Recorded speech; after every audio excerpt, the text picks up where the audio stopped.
So I'm here in Den Haag, and who's next to me? I'm Dr. Tamison Ramsey, and I'm the one of the executive producers and one of the investigators for Dominion.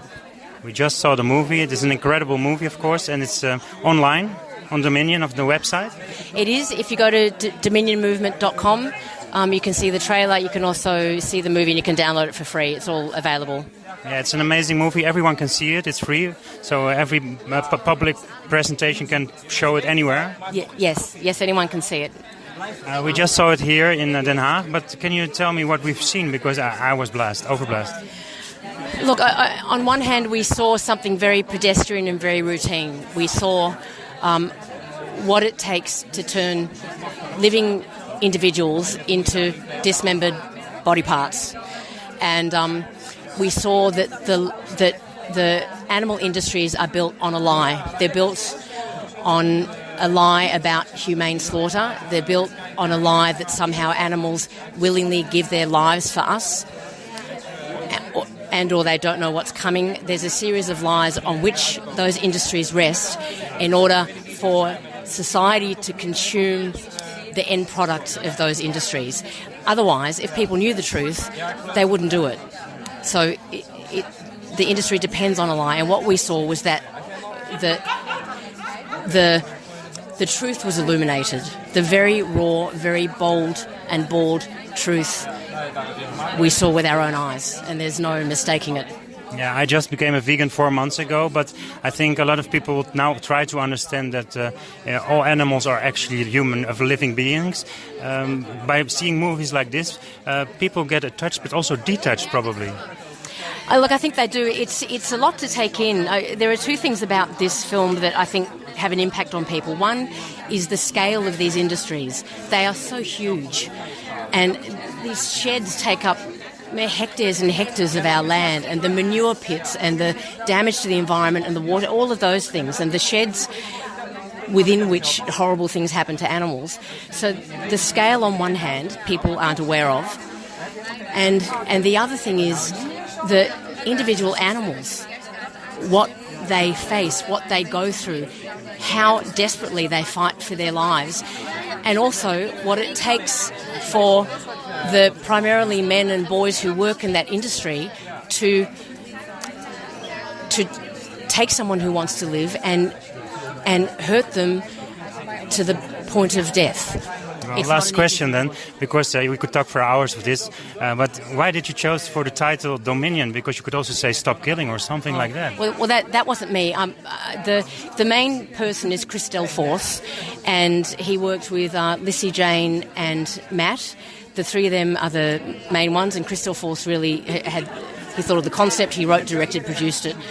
And he's the one, as far as I know, who thought of the word dominion, because it's this religious concept that we have dominion over others, that we have dominion over other species. And he's questioning the meaning of that concept. Dominion does also mean a form of stewardship. And can we say that that's stewardship? I mean, you can say a father has dominion over his family, or a mother has dominion over her family.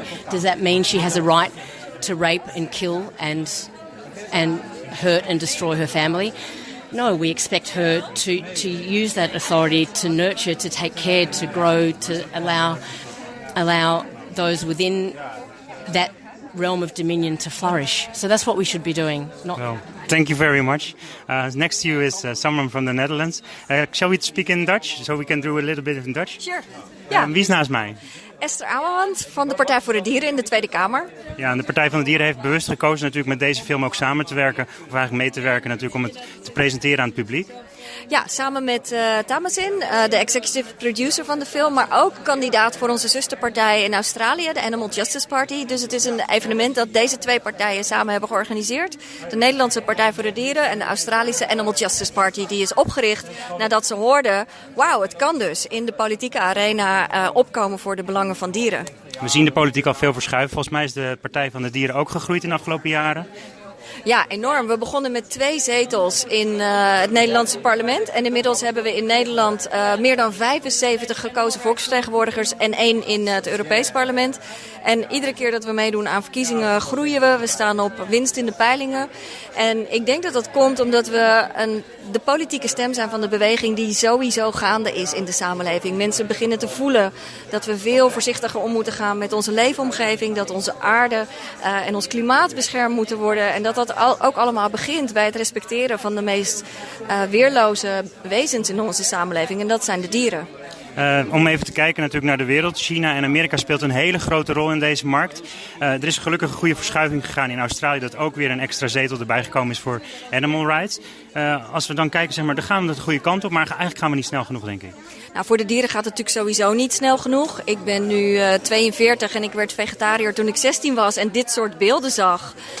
En toen dacht ik, nou, we moeten dit zo snel mogelijk oplossen. En 25 jaar later is de industrie nog steeds niet beëindigd. Maar je ziet wel dat de beweging voor de rechten van dieren en echt het bewustzijn de afgelopen tijd echt in een stroomversnelling is terechtgekomen.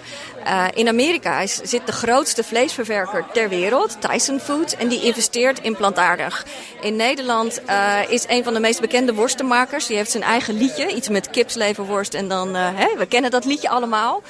Die heeft nu 4 plantaardige varianten op de markt gebracht en die zegt over een aantal jaar is de helft van wat we in onze worsten stoppen niet meer gemaakt van dieren, maar van planten. Dus je ziet dat de overgang naar een meer plantaardige leefwijze een enorme stroomversnelling aan het nemen is.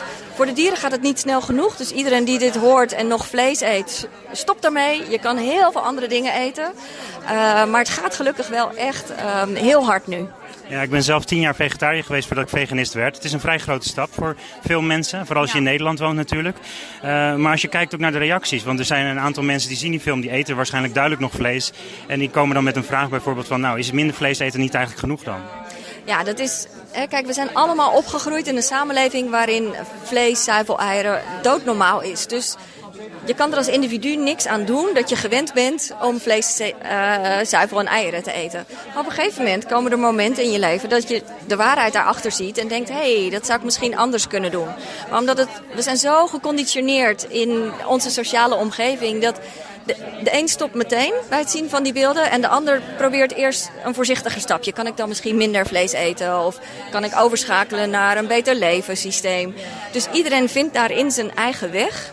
Maar uiteindelijk laat deze film ook wel zien dat het in de kern gaat om de vraag, hebben wij het recht om weerloze wezens te gebruiken en te doden? En dat doden is nooit prettig. Ook biologisch gehouden dieren willen niet dood. Het slagproces is gewoon gruwelijk.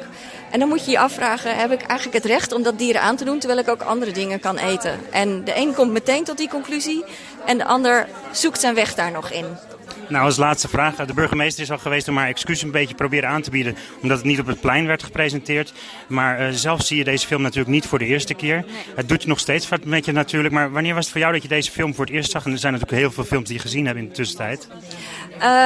Vlak nadat hij uit was, ik weet even niet meer in welke maand, maar heb ik hem online bekeken om te kijken of we hem zouden kunnen screenen met de Partij voor de Dieren of op andere manieren.